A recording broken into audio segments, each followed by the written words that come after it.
Y déjeme decirlo, lo enfatizaremos seguido. Ustedes han recibido la palabra de 1 Corintios 1:10. Bueno, ese versículo del capítulo 1, versículo 10, es el versículo clave de toda la epístola. Es la palabra clave. Entonces, todo lo que viene en toda la epístola de 1 Corintios tiene sentido sobre la base de ese versículo 10. Entonces, como es el versículo clave, vamos a volver a leerlo desde el versículo 10 hasta el versículo 17. ¿Lo tiene? Amén. Qué bueno que es venir a la casa del Señor con la palabra de Dios en nuestras manos para recibir palabra profética de Dios como iglesia de Jesucristo. Entonces lea conmigo a partir del versículo 10. Os ruego pues, hermanos, por el nombre de nuestro Señor Jesucristo, que habléis todos una misma cosa y que no haya entre vosotros divisiones, sino que estéis perfectamente unidos en una misma mente y en un mismo parecer. Porque he sido informado acerca de vosotros, hermanos míos, por los de Cloé, que hay entre vosotros contiendas. Quiero decir que cada uno de vosotros dice, yo soy de Pablo, y yo de Apolos, y yo de Cefas, y yo de Cristo. ¿Acaso está dividido Cristo? ¿Fue crucificado Pablo por vosotros? ¿O fuisteis bautizados en el nombre de Pablo? Doy gracias a Dios de que a ninguno de vosotros he bautizado, sino a Crispo y a Gayo, para que ninguno diga que fuisteis bautizados en mi nombre. También bauticé a la familia de Estéfanas. De los demás, no sé si he bautizado a algún otro. Pues no me envió Cristo a bautizar, sino a predicar el Evangelio, no con sabiduría de palabras, para que no se haga vana la cruz de Cristo. ¿Cuántos dicen amén? Leyendo parece como que hay una contradicción entre el versículo 10 y el versículo 11. ¿Por qué? Porque hemos afirmado que en la iglesia de Jesús hablan todos una misma cosa. Todos con un mismo sentir y un mismo parecer. Pero de pronto en el versículo 11 dice que en esta iglesia había problemas, nada menos que contiendas. Entonces, ¿cómo es eso? Y eso es lo que a veces sucede con algunos hermanos débiles en la fe. Cuando dicen, por un lado Dios dice algo y por otro lado no se ve. ¿Cómo es eso? La palabra es concreta. Por cuanto Dios dijo, así es. Y de ninguna manera hay contradicción en Dios. La iglesia fue creada de esta forma. Y hemos hablado mucho acerca de la naturaleza de la iglesia. Una iglesia santa, fiel al Señor, firme. Ahora, que haya personas creyentes que de pronto en su vida dejan algunas cosas que desear, como decimos, porque hay algunas dificultades en su manera de conducirse, en su manera de pensar, en su manera de ser, no significa que Dios falla, no significa que Dios se contradice.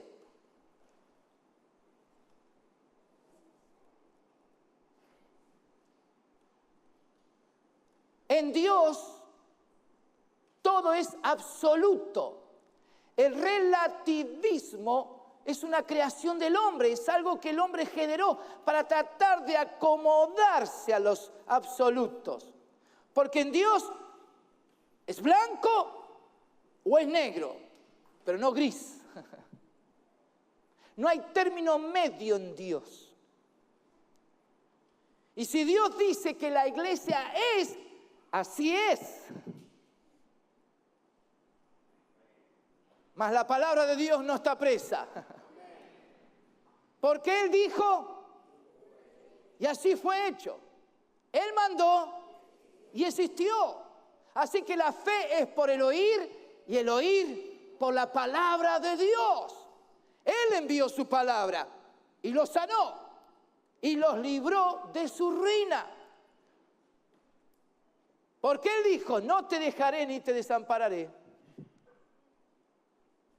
De manera que podemos decir confiadamente, el Señor es mi ayudador, no temeré lo que me pueda hacer el hombre. Esto lo hemos repetido semana tras semana y ha sido el mensaje que hemos llevado a los hermanos queridos del norte.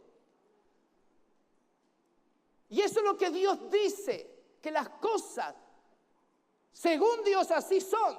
Ahora, vuelvo a repetir, que haya creyentes que estén viviendo en un porcentaje, pero no en forma absoluta, lo que Dios dice no significa que Dios falla, que su palabra no es firme, que en Él no hay total seguridad.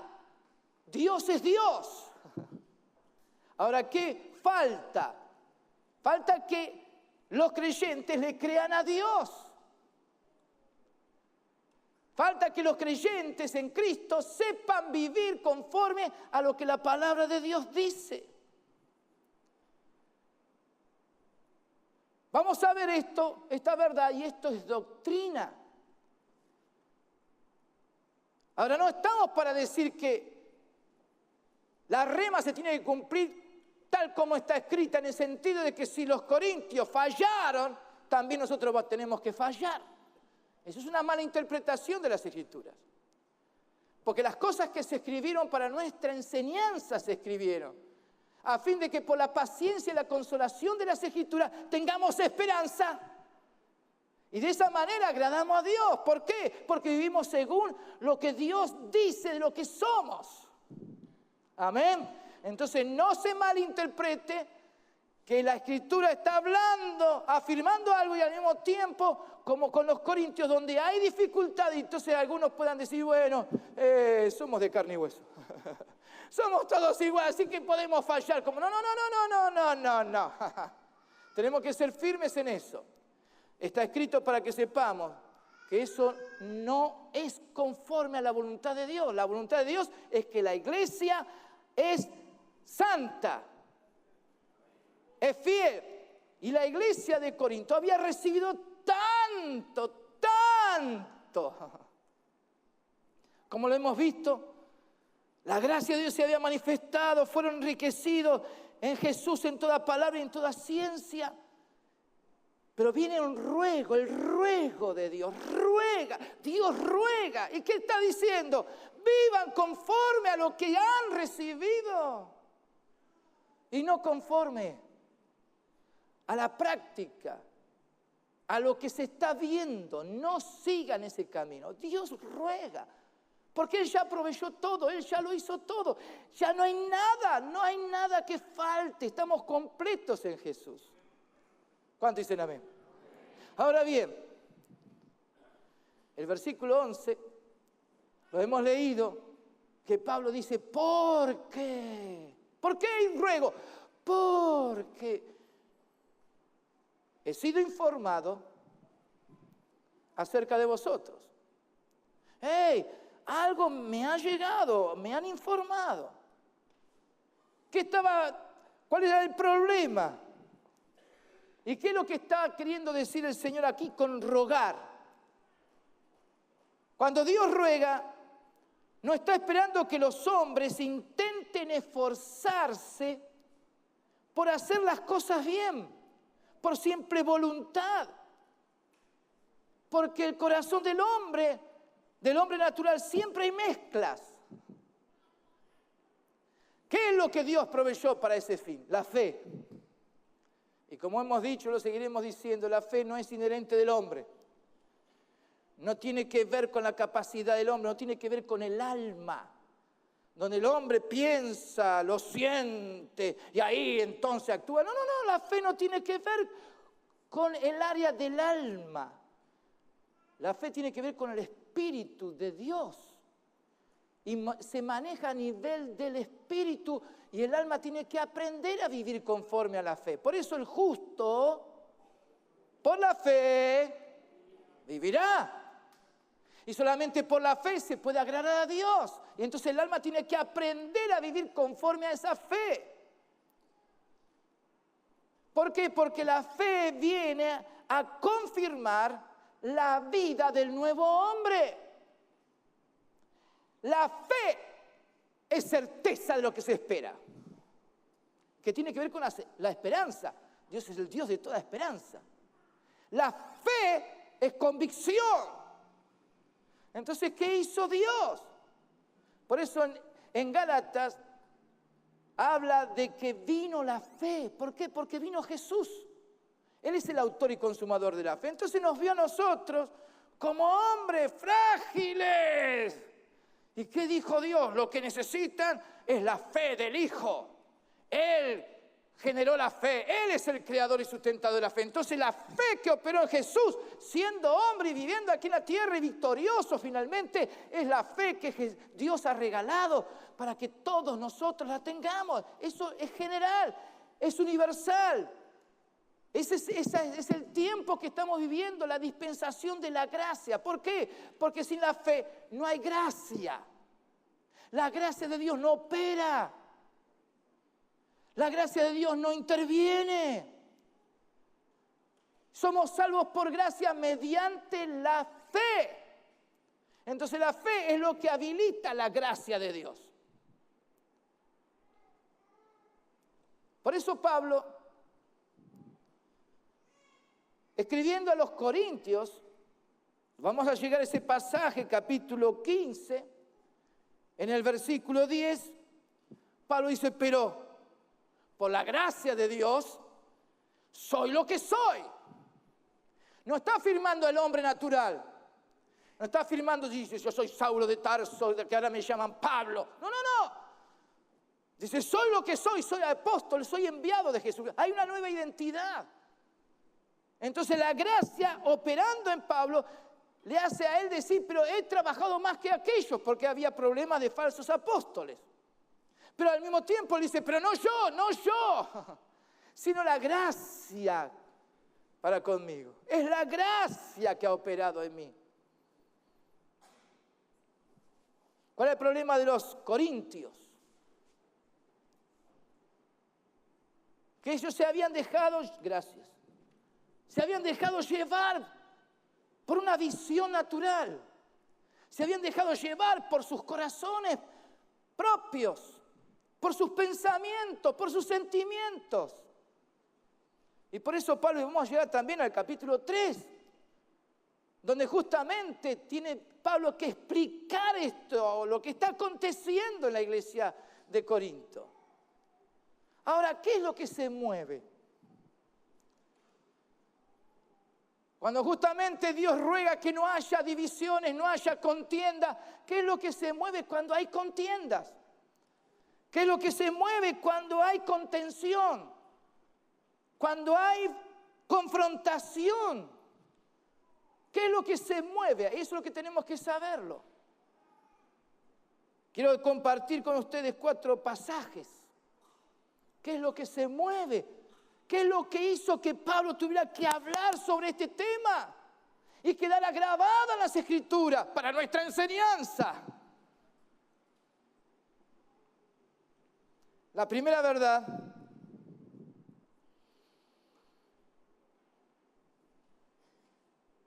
es que el diablo anda como león rugiente,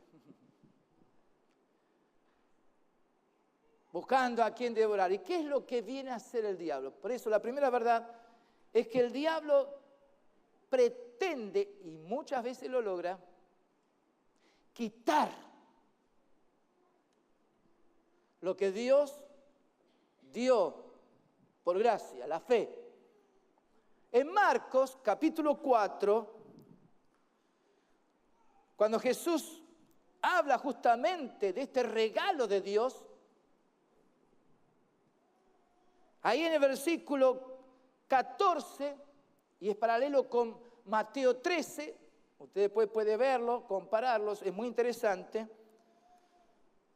Jesús dijo, el sembrador es el que siembra la palabra.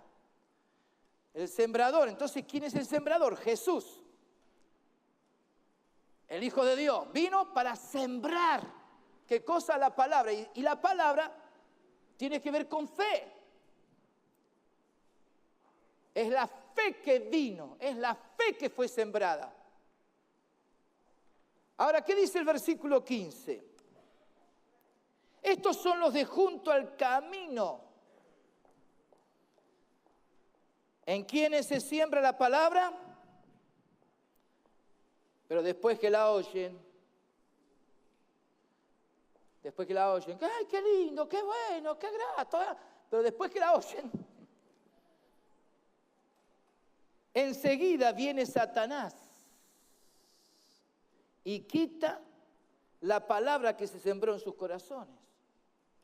Entonces Jesús viene a descorrer un velo. La palabra tiene poder. Dios opera por medio de la fe. Ahí donde la gracia interviene. Pero ¿qué está esperando Satanás? Justamente la oportunidad para robar la fe. ¿Y qué hace? Postra a la persona y se queda ahí.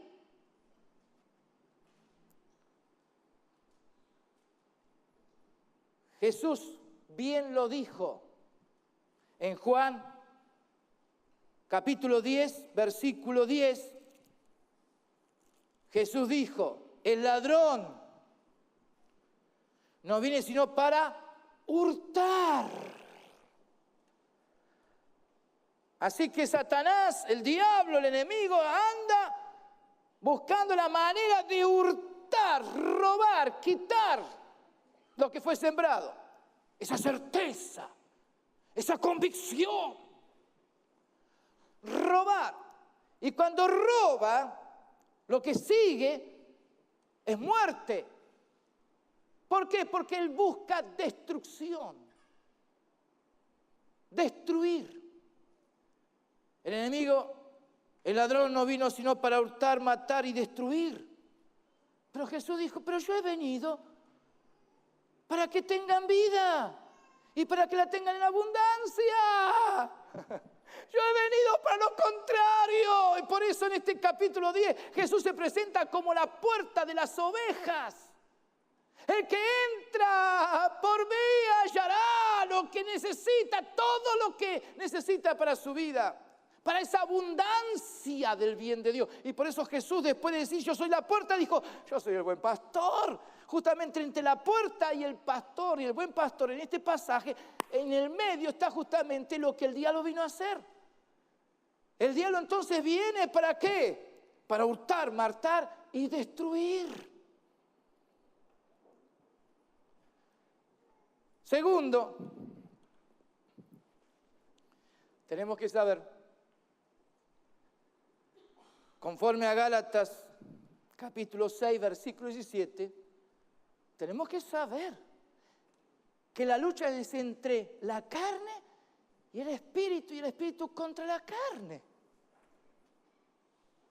Para que ustedes no, donde el hombre no interviene. Para que ustedes no hagan nada. ¿En qué sentido?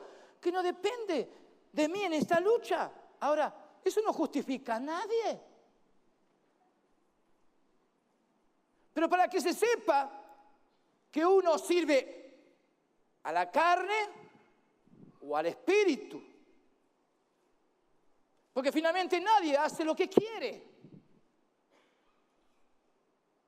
Si alguien sirve a la carne, va a cegar corrupción. Si alguien sirve al espíritu, va a cegar vida eterna, porque es lo que se siembra.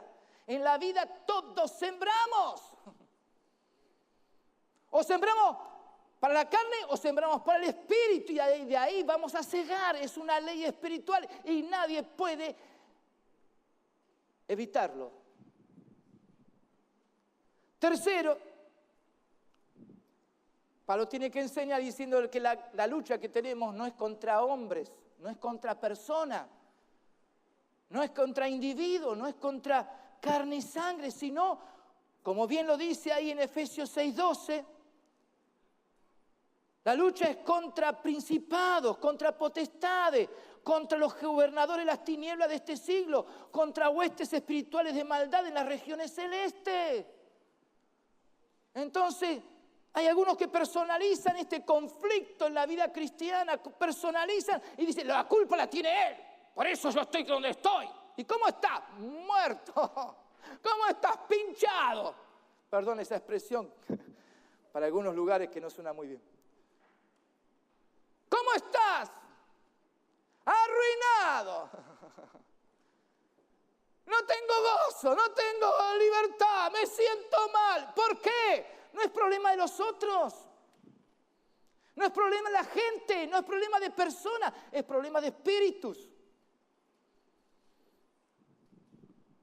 Y no se sabe que justamente cuando se da lugar a algo, una actitud, un sentimiento, se está en peligro. Por eso en Efesios, es muy interesante, Efesios capítulo 4, después de decir, despojados del viejo hombre, renuévense el espíritu y la mente, vístanse del nuevo hombre. Pablo dice, desechen la mentira, airaos pero no pequéis, no se ponga el sol sobre vuestro enojo, ni deis lugar al diablo. ¿Cuándo se da lugar al diablo? Cuando hay enojo, cuando hay ira, cuando alguien explota interiormente, ¿no? Puede ser muy, sí, ay, no, como hielo, no abre los ojos, no abre la boca, pero por dentro es un fuego. ¿Y por qué? Porque hay algo, hay enojo. Ahora dice la palabra que eso es lo que abre puertas al diablo. Hola. Entonces la palabra habla claramente que es muy delicado este tema. Y por eso el Señor habla y dice, ruega, por favor, por favor. ¿Por qué? Porque solo la palabra, el hablar la misma cosa nos libra de que haya dos visiones, de que haya división, contienda, pleito, contención. Que todos hablen la misma cosa. ¿Por qué? Porque tenemos un mismo sentir, el sentir de Cristo. Porque tenemos un mismo parecer, no es el mío ni el tuyo, es el parecer de Él. Por eso lo que aprueban actos contenciosos en la iglesia se están poniendo de acuerdo con Satanás. Los que se consideran neutrales, por otro lado, indiferentes, dicen, no, yo no me meto, yo no me meto.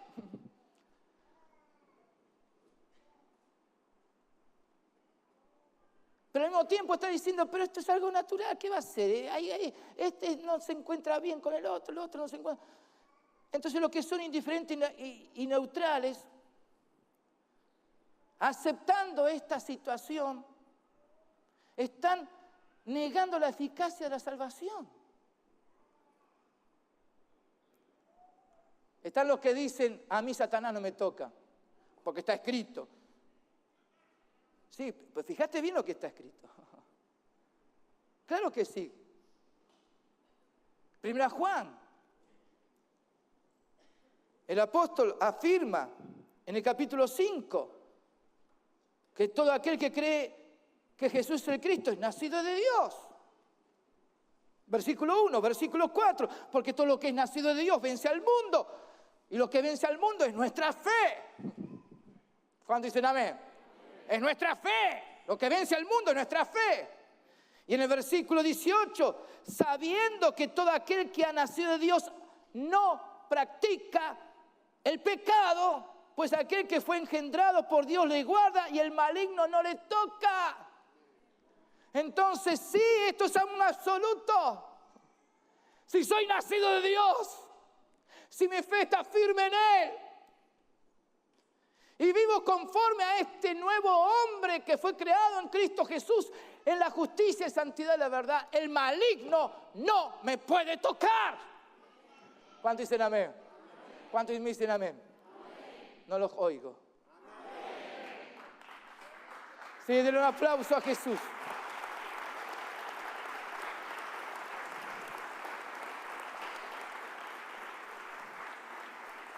Pero como hemos leído, Pablo dice, pues no le deis lugar al diablo. ¿Por qué? Porque si en este conducirnos en la vida hay contención, hay contienda, el diablo es lo que está esperando. Y por eso ha sido un tema de algunos teólogos y ministros del Señor para decir, pero ¿cómo es eso? Porque el creyente, ya si es salvo, entonces, claro que sí. Pero también hemos visto la realidad de algunos creyentes que estaban bajo opresión demoníaca. Algunos creyentes hasta que en un área de su vida había poderes demoníacos operando. ¿Y cómo es eso? Si es creyente. ¿Cómo es posible? Si es salvo, si es hijo de Dios y que ahí se opera en un área de su vida. Es que es así.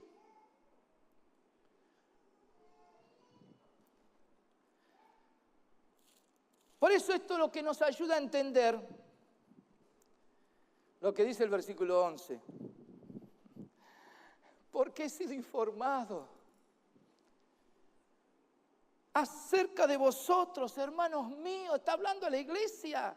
Está hablando a los hermanos queridos, los que fueron enriquecidos con tantas cosas de Dios, palabra y ciencia. Dice, he sido informado acerca de vosotros, hermanos míos, por los de Cloé, que hay entre vosotros contiendas. Y siempre hay buchones, hermano, en la iglesia.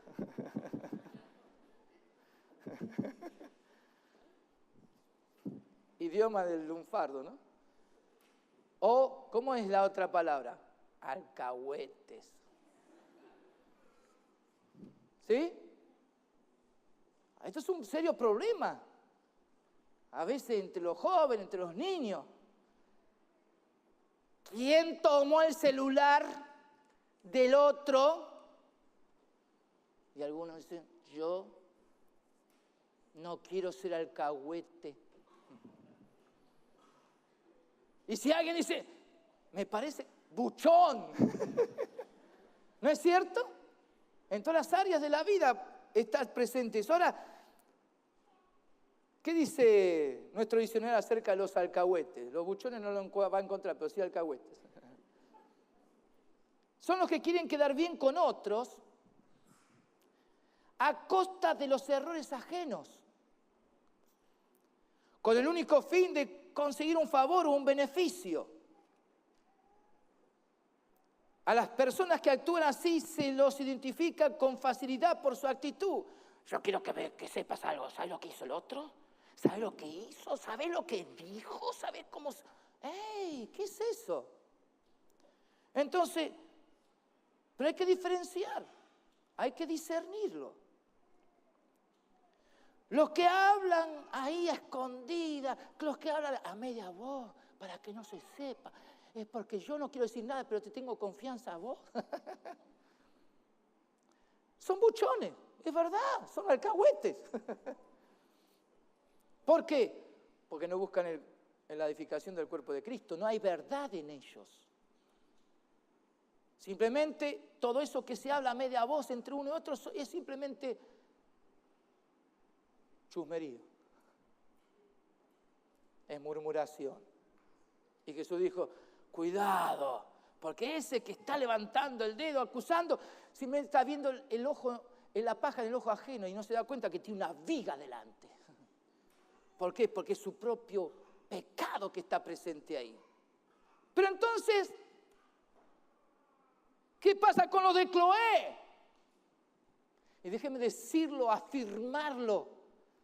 De parte de Dios, los de Cloé no eran buchones. Los de Cloé no eran alcahuetes. No oigo ningún amén. no eran como los que hay en el mundo, que andan buscando ver las equivocaciones. Algunos tienen una capacidad, detectan fácilmente. Le sacan fotos, ¿vieron? Los de Cloé no estaban en esa línea. Y nos va a ayudar mucho un ejemplo de la Escritura. Allí en Génesis, capítulo 37, Génesis capítulo 37, dice, habitó Jacob en la tierra donde había morado su padre, y su padre no era nada menos que Isaac, y su abuelo había sido Abraham. Entonces Jacob, hijo de Isaac, nieto de Abraham, buscó habitar en el mismo lugar que Isaac, en la tierra de Canaán. Esta es la historia de la familia de Jacob. ¿La familia de quién? El descendiente, con su descendencia, de Isaac, que era el padre de las promesas, dicen Romanos, y Abraham, padre de la fe. Entonces Jacob vino con su familia para identificarse con las promesas y la fe de Dios. Hola. ¿Y qué pasó? José, siendo de edad de 17 años, apacentaba las ovejas con sus hermanos. Y el joven estaba con los hijos de Bilha y con los hijos de Silpa, mujeres de su padre. ¿Y qué hacía José? Dice, informaba a su padre la mala fama de ellos. ¿Qué hacía José? Papá, yo tengo que decirte, mis hermanos, tus hijos, no están andando bien, no están siguiendo una vida correcta, sana, limpia. Mira, papá, por favor, papá Jacob.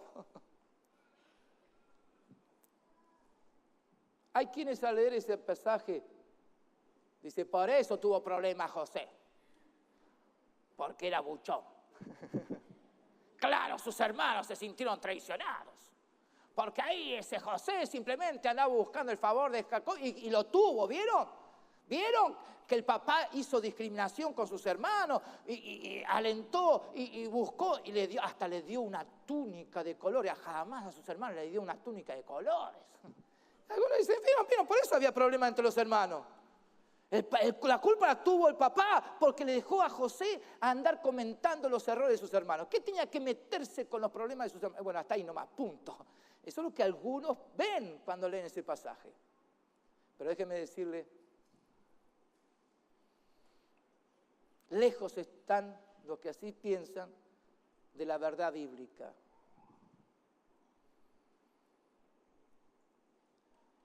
Porque José hizo lo que hizo.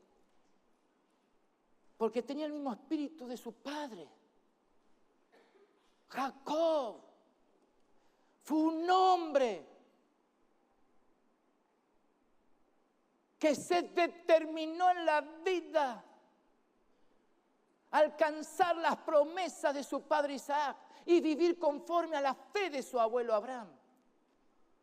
Por eso si usted va al capítulo 1 de Malaquías, va a encontrar que Dios dijo a Jacob, ve y deseché a Esaú. ¿Por qué? Porque Esaú lo único que buscó fue gratificarse carnalmente. Buscó simplemente satisfacer sus deseos personales, sus anhelos carnales, e hizo todo lo contrario a las promesas de Dios y a la fe de Dios. Actuó en forma voluntaria, deliberadamente, haciendo lo que sabía que afectaba a su padre, que dañaba las promesas de Dios, que no estaban guiando sus vidas conforme al propósito divino. Porque Dios amó a Jacob, Porque Jacob dijo, yo quiero las promesas de mi padre Isaac. Yo quiero la fe de mi abuelo Abraham. Y por eso Jacob vio en José el mismo espíritu. Y por eso que lo vistió de gala. ¿Por qué? Porque esa vestimenta simbolizan el nuevo hombre. La palabra dice vestidos del nuevo hombre. Entonces para Jacob, su hijo José era un hombre que anhelaba las cosas de Dios y buscaba. Y muy bien los vemos en el capítulo 39, cuando sus hermanos con odio, con un sentimiento de venganza, buscaron hasta de matarlo. Solamente que Dios los libró a José de que lo mataran. Pero ¿qué hicieron? Lo vendieron como un simple esclavo y allá llegó a la casa de Potifar en Egipto. Pero Dios estaba con José. Y lo que no pudieron ellos era frenar el propósito de Dios para con este hombre. ¿Por qué? Porque aunque los hermanos no lo aceptaron, lo odiaron, lo rechazaron, le mintieron a su padre porque fueron ahí con la túnica de José y dijeron, mira, le habían puesto sangre de un animalito, ¿no? De un cabrito. Y dice, lo mató un animal a José. No les importó el dolor que le provocó a Jacob. Por años y años Jacob lloró la pérdida de su hijo José. Era el único que estaba bien encaminado. Esta maldad del corazón de los hermanos no pudo evitar, esta maldad no pudo evitar que Dios cumpliera su propósito en José. Y fue José el instrumento de Dios. ¿Para qué? Para justamente salvar al pueblo, salvar a la familia. ¿Por qué? Porque si no hubieran perecido con la maldad que había en el corazón de ellos. Fíjense, es interesante, en el capítulo 50 de Génesis, después que José se dio a conocer, después de que José le dijo, Dios estuvo conmigo, me guardó y me ubicó ahora en este lugar. Dice en el capítulo 50, versículo 19, que José le dijo cuando murió Jacob, porque dije, no, ahora José se va a vengar de nosotros. Le dijo, no temáis, ¿acaso estoy yo en lugar de Dios? Vosotros pensasteis mal contra mí, mas Dios lo encaminó a bien para hacer lo que vemos hoy, para mantener en vida a muchos pueblos. ¿Por qué José iba al Padre? Para contar para informar lo que estaba pasando con sus hermanos, porque estaba en juego la vida de la familia, estaba en juego la descendencia de Abraham, de Isaac y de Jacob. Por eso entendemos por qué los de Cloé o los de Cloé fueron a Pablo, le informaron de lo que estaba pasando en esta iglesia. ¿Por qué? Porque estaba en juego la vida de la iglesia, estaba en juego el pueblo del Señor, estaba en juego el futuro de todos ellos y aún nuestra vida como iglesia hoy en día. ¿Cuántos dicen amén? No eran buchones, hermano, no eran alcahuetes. Los de Cloé tenían un sentir, un temor de Dios. Y lo que buscaron, lo que hicieron ellos, fue llevar a Pablo la inquietud de lo que estaba aconteciendo en esa iglesia. Hicieron lo correcto. ¿Por qué hicieron lo correcto? Porque para eso estaba Pablo. No para recibir chusmeríos. Él era el pastor de la iglesia y tenía autoridad para ministrar una palabra sanadora. Entonces lo que buscaron en Pablo, una respuesta de Dios a esa situación que les traía dolor. Y por eso Pablo viene y les escribe y lo dice claramente, he sido informado por lo de Cloé. ¿Por qué? Porque había un buen sentir, estaban sanos en su corazón. Y por eso surge de Pablo toda una palabra que la vamos a ver en toda 1 Corintios. Cómo el apóstol va corrigiendo cosa tras cosa, cosa tras cosa. Y los resultados son tremendos, porque por eso tenemos 2 Corintios. Una revelación tremenda de lo que significa Jesús como cabeza, como cuerpo, lo que es la iglesia de Jesús. Entonces era necesaria una palabra sanadora, era necesaria una palabra de Dios para corregir, para sanar. Y ahí estaba Pablo. La intervención del Señor a través del apóstol nunca iba a sostenerse sobre una actitud pecaminosa o carnal, el chusmerío, porque podría haber habido contienda también en el corazón de los de Cloé. No sé, porque Dios no actúa sobre esa base, sino sobre lo que es verdadero, lo que es de Dios, lo que es santo. Cuando se está teniendo una clara visión del propósito divino de lo que somos como iglesia. Entonces Pablo ahora viene a aclarar. Versículo 12. Si estoy diciendo que hay contiendas, quiero decir, entonces va sobre algo concreto.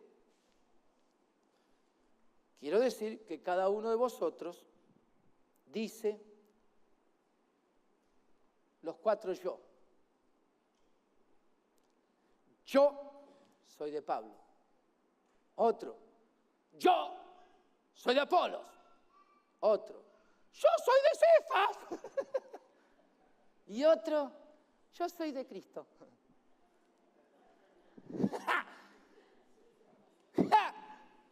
Pensaban que eran más espirituales que los otros porque no estaban usando el nombre de Cristo. Pero era la misma cosa. ¿Por qué? Porque ese decir yo ya estaba marcando diferencias. Yo soy de.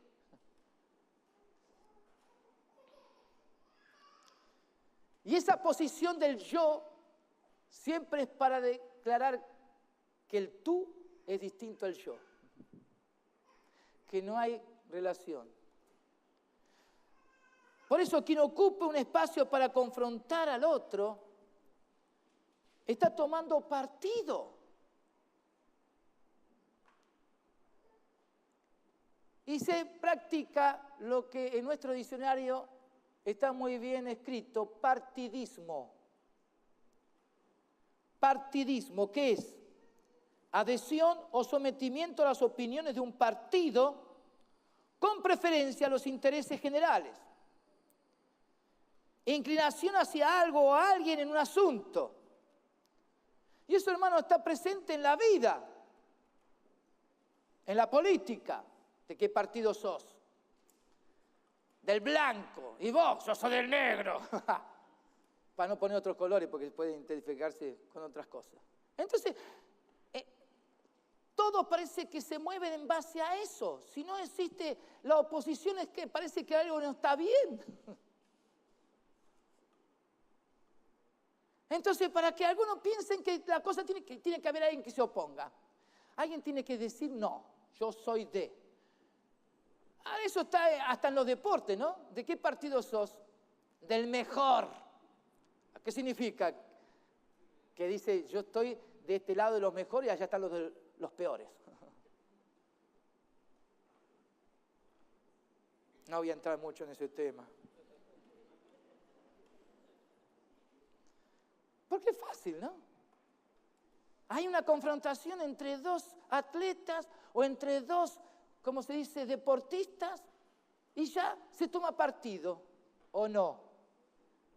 Sí, yo soy de este, porque este sí que sabe jugar. Y hasta algunos oran. Ahora, ¿qué significa? Que gane mi partido. Que gane aquel con quien yo me identifico. ¿Y eso qué significa? Que el otro tiene que perder. Ahora, ¿qué problema cuando en 2 equipos hay creyentes, ¿no? Y allá hay uno que ora. ¿Para qué ora? Para ganar. ¿Y eso qué significa? Que está pidiendo que este pierda. ¿Y qué pasa con este que está de este lado? Está también pidiendo, orando para ganar. ¿Y eso qué significa? Que el otro tiene que perder. Entonces, Dios, ¿qué problema que tiene Dios?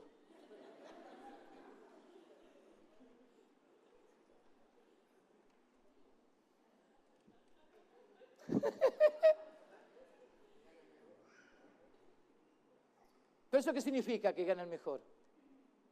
Que tiene que perder el peor. Entonces ya, ¿qué estaba diciendo? Hay posiciones tomadas.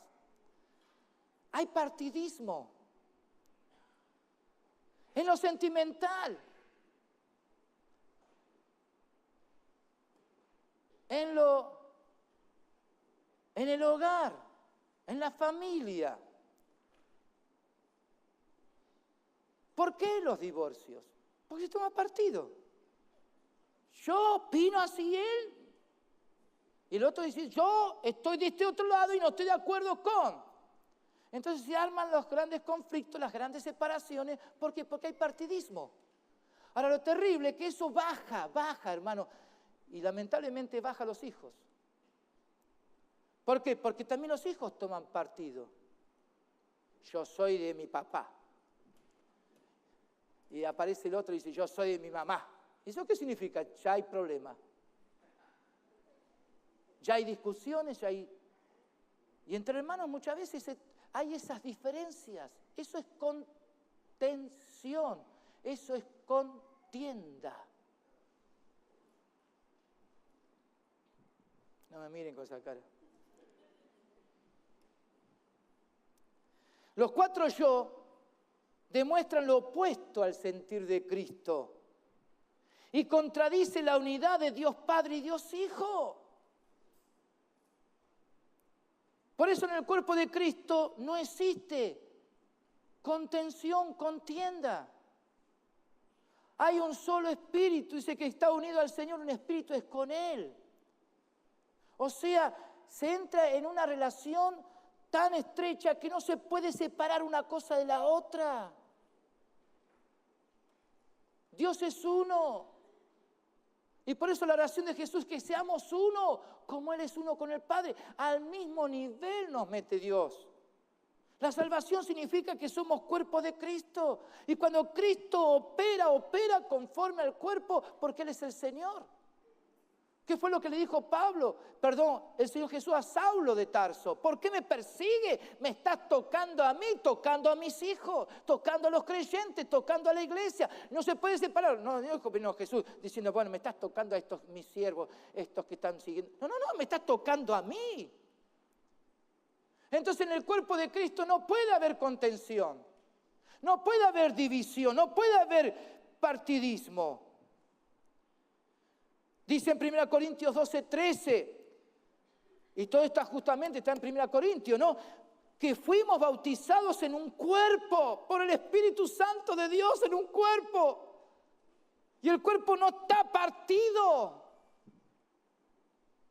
Si alguien busca partidarios, es que está partido.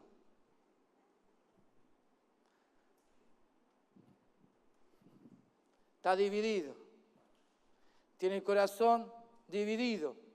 Está partido, por eso está buscando partidarios, para que se ponga del lado de él. Y por eso practican el partidismo, buscan eso. Pero ¿eso qué significa? Falsa doctrina. La sana doctrina es que somos uno. Y ahí es donde tiene que operar la fe, para que la gracia abunde, para que se manifieste la vida de Cristo, para que se manifieste el Espíritu del Señor. Por eso Pablo, ¿cómo sigue diciendo? Versículo 13, ¿acaso está dividido Cristo? Acá hay 4 partidos, dice Pablo. ¿Cómo es eso? Uno dice de Pablo, justamente lo estaban usando a él, ¿no? Lo estaban usando a él. Yo soy de Pablo. Y Pablo dice, pero ¿qué estás haciendo? Usted, a ver lo de Pablo, ¿qué están haciendo? ¿Acaso Cristo está dividido? ¿Fue crucificado Pablo por vosotros? ¿O fuisteis bautizados en el nombre de Pablo? Ahora fíjense qué cuidadoso que es el apóstol porque no hace mención ni de Apolo, ni de Cefas, ni de Cristo. Porque podría haber mencionado a los otros y ya hubiera hecho ciertas diferencias, pero está apuntando ¿a qué? A que entiendan que en el cuerpo de Cristo no hay divisiones. Por eso dice versículo 14, doy gracias a Dios de que ninguno de vosotros se ha bautizado.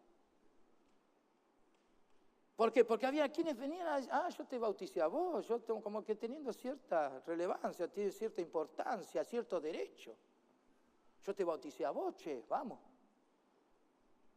Entonces Pablo dice, doy gracias a Dios que a ninguno de vosotros he bautizado, sino a Crispo y a Gayo. Y de pronto como que se acuerda y dice, también bauticé a la familia de Estéfanas. De los demás, no sé si he bautizado a algún otro. O sea que Pablo no estuvo ahí registrando. ¿A quién bauticé? Vos, ¿no? Estás en mi lista. Gracias a mí, vos estás otro más en la lista. Dice Pablo, ni siquiera no tomé en cuenta a quién bauticé. De lo que me acuerdo son ellos, pero después, y gracias a Dios que no he bautizado ninguno más. O sea que en la lista de Pablo había 4. Bueno, un poquito más quizá. Crispo, Gayo y la familia de Estéfanas. ¿Cuánto era? No sabemos. Y Pablo dice, ¿acaso en el cuerpo de Cristo se tiene que andar mirando así? ¿Tiene que haber estas discrepancias? ¿Tiene que haber estas divisiones? ¿Estas contiendas?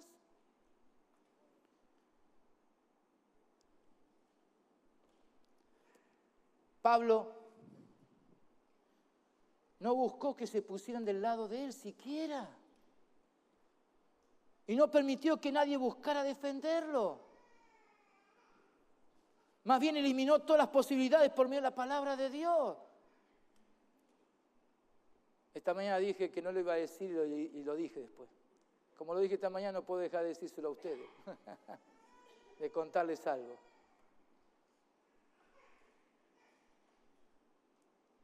Hace años atrás,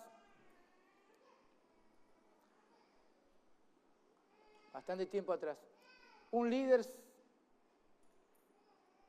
que estaba aquí en la iglesia me llamó por teléfono y me dijo, no sos más mi pastor.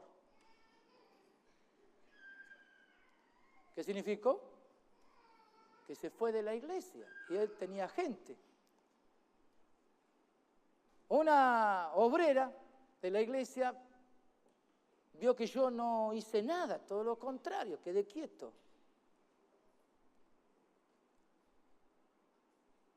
Y allá en esa puerta afuera me increpó y me dijo, vos tendrías que hablar, tendrías que decir, ¿por qué no decís nada?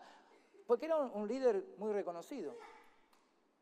¿Por qué no decís, por qué no contás a ver cuál fue la razón por la cual ahora no está acá? Y yo me quedé ahí sin saber qué contestar. Porque tenía entendido, el Señor me hizo saber que no tenía que hablar. Simplemente a las personas que me iban a preguntar le dije, hay que respetar la decisión. Él tomó esa decisión, hay que respetarla. Pero me dijo, ¿por qué no decís? ¿Por qué no contáis? Y entonces Dios me dio una palabra que entendí que era muy sabia de parte del Señor. Porque le dije, por 2 cosas. Primero, tendría mucho para decir, porque por meses y años, los últimos años hemos tratado de ayudarlo. Entonces uno podría tranquilamente mostrar punto 1, punto 2, punto 3, punto 4, ¿no?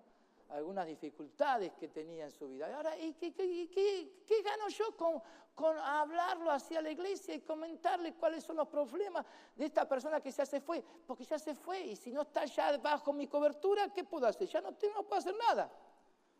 ¿Por qué? Porque ya salió de mi cobertura. Pero eso no es lo que más me aflige. No es lo que más me inquieta como para no decir nada.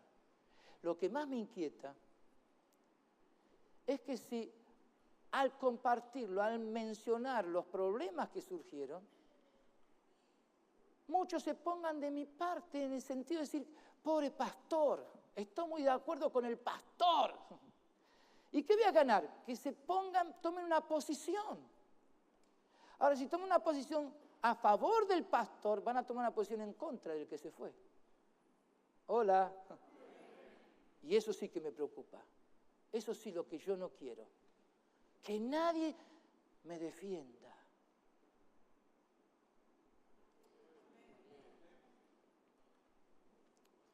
En la Iglesia de Cristo no hay partidismo. No hay partidismo. No tomamos partido por nadie. ¿En qué sentido? En que no es correcto. ¿Por qué? Porque eso es contención, eso es contienda. Y Dios ruega, dice, no es así. Yo les ruego que hablen todos una misma cosa. Que tengan un mismo sentir, un mismo parecer. Esa es la verdad, esa es la realidad en Dios. Lo que tenemos es el Espíritu de Cristo. Lo que tenemos es el Espíritu del Señor. Por eso Pablo en el versículo 17 dice, pues no me envió Cristo a bautizar, sino a predicar el Evangelio. ¿Por qué dice no me mandó Cristo a bautizar? Sería una contradicción con Lucas 24 cuando dice que el Señor dijo, ir por todo el mundo y bautizad. No está hablando de eso. Está hablando diciendo, Cristo no me mandó a hacer partidismo, no me mandó a buscar gente que estén a mi favor, no me mandó el Señor a levantar gente adeptos, a buscar gente que se comprometa conmigo. Yo no estoy para eso, dice el apóstol, no estoy para eso. ¿Para qué estás entonces, Pablo? Lo dice bien. Porque al decir no me envió Cristo, está diciendo yo no soy dueño de mí mismo. Yo respondo a alguien que tiene autoridad sobre mí, a alguien que me mandó, a alguien que me encomendó una tarea, a alguien que me dijo, hace esto, no me dijo, hace el otro. Entonces Pablo está dando testimonio diciendo, yo respondo a alguien. Y el que me mandó, si yo estoy acá, no es para hacer partidismo, estoy acá para predicar el Evangelio de Jesucristo. Son las buenas noticias, es el mensaje de salvación. Cristo venció. Por eso dice Pablo, no con sabiduría de palabra, no para congraciarse, para ganar la simpatía, para que todos aplaudan, no. Porque si fuera así, dijo Pablo, se haría vana la cruz de Cristo. Significaría que le estamos restando, opacando, afectando, dañando la obra de Jesús en la cruz del Calvario. Por eso, el Evangelio no se predica con sabiduría de palabras. El Evangelio le da vigencia al poder de la cruz.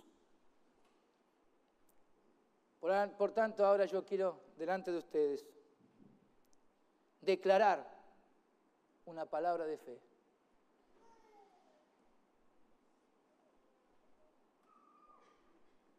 Y declaramos que los ministros del Señor son cuidadosos por guardar la unidad de la iglesia al hablar todos una misma cosa. Los ministros del Señor,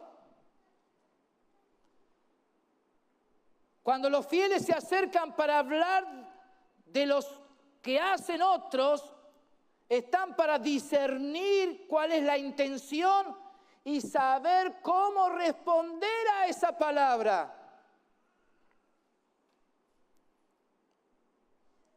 Los ministros del Señor asumen la responsabilidad para que los que compiten sean ayudados para corregir sus actitudes y forma de servir.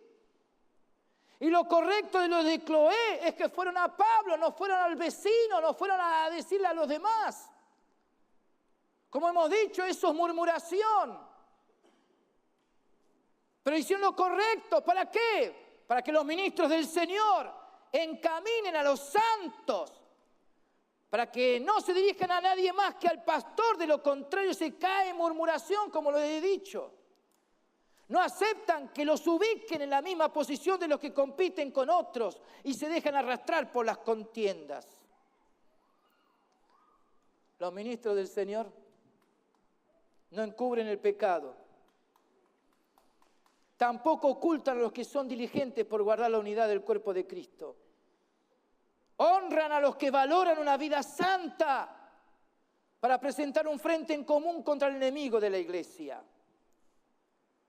Los ministros del Señor evitan hacer movimientos y no dan lugar a que se fomenten los enfrentamientos y desaprueban las conductas que arrastran a otros para defender una posición, presentando argumentos que solo provocan diferencias entre los salvos. No están dispuestos a aceptar algo semejante.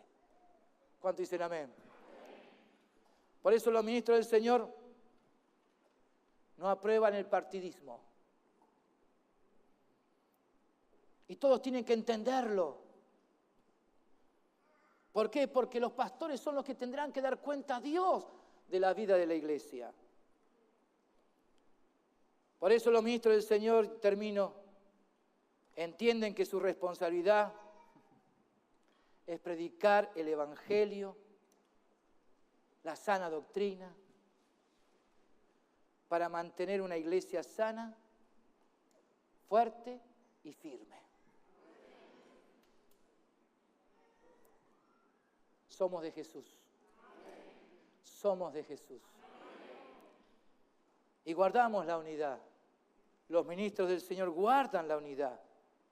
Por tanto, no le damos lugar al diablo. Levantamos la bandera de Cristo y no permitimos que el diablo venga a robar lo que Jesús sembró. ¿Cuántos dicen amén? ¿Cuántos dicen amén? ¿Cuántos dicen amén? Pónganse de pie y denle un fuerte aplauso a Jesucristo. ¡Aleluya! Fuerte ese aplauso a Jesús. Porque predicamos a Jesús. Predicamos la cruz de Cristo.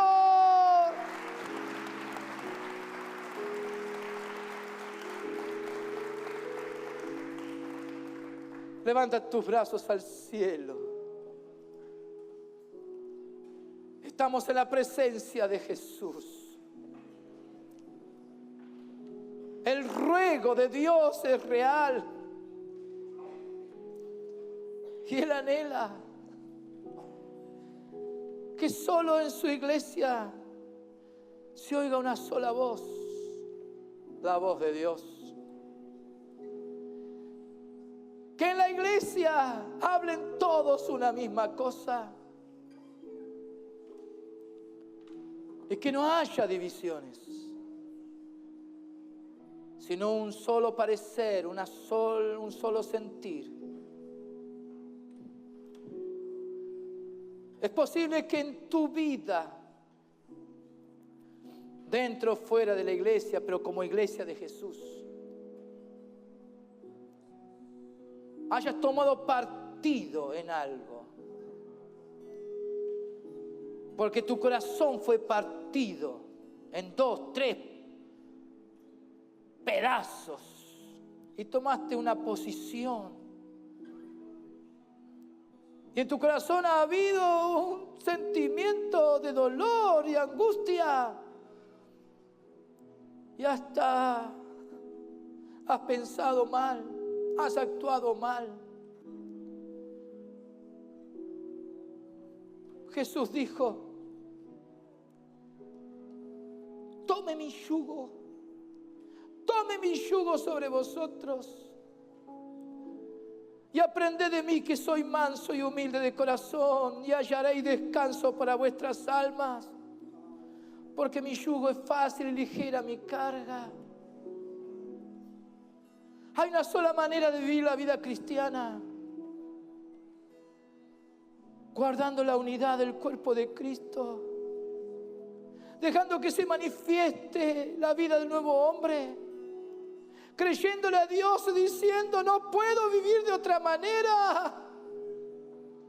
Mi vida está comprometida con Dios y no puedo aceptar nada que me aleje, que me distancie, que me separe de la comunión del cuerpo de Cristo. Si ha habido en tu corazón contención, si ha habido en tu corazón algo que ha afectado la comunión, el ruego de Dios se hace oír hoy. Dios está rogando por ti. El Espíritu Santo está clamando a tu favor. El Espíritu Santo tiene celo santo para mantenerte en comunión con Dios y con tus hermanos. El que toma una posición, que enfrenta a otros, es porque algo lo dañó, algo lo afectó. Pero para eso Cristo murió, para sanar esas heridas. Si algo te distanció, tomaste una posición, un partido frente a otros, es porque tu corazón fue partido. No le des lugar al diablo.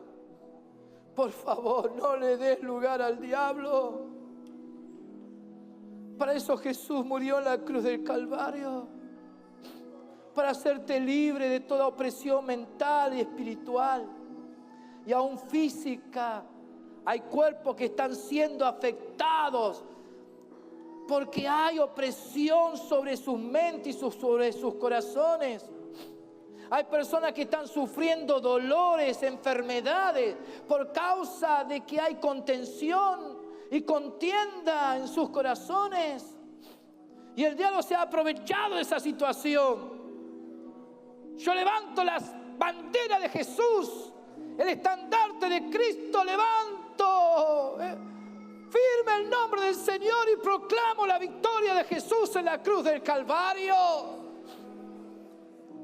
Jesús venció en la cruz del Calvario y no te quiere ver derrotado frente a esos sentimientos, esas actitudes. Por favor,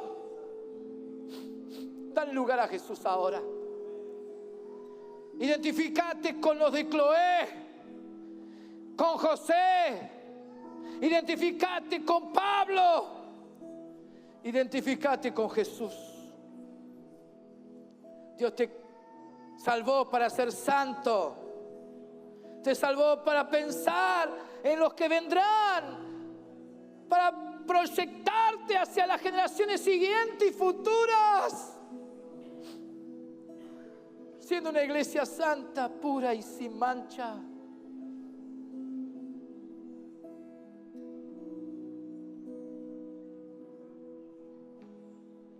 Que surja de tu corazón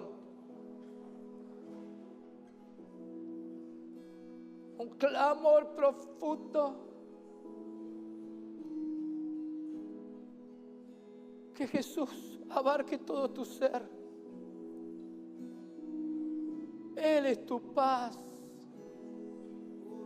Experimenta la paz de Dios. Que Él quiere guardar tu mente y tus pensamientos y tu corazón. Recibe, recibe. Y créele a Dios. Créele a Dios que Él vino a darte vida. A darte vida y vida en abundancia. No dejes que nada te robe lo que Dios ha puesto en ti. Levanta tus brazos al cielo.